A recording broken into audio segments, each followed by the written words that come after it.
என்ன பொம்மை சூப்பரா இருக்குமா?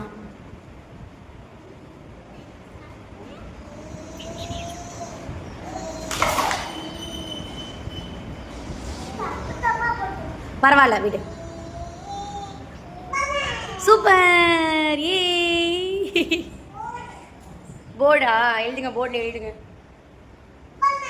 பொம்மை நல்லா இருக்கு. எங்க போறீங்க? ஒரு இடத்துல தான் எழுதணும்.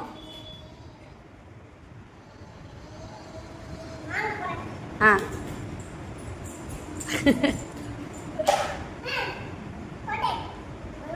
என்ன வரைஞ்சிங்க?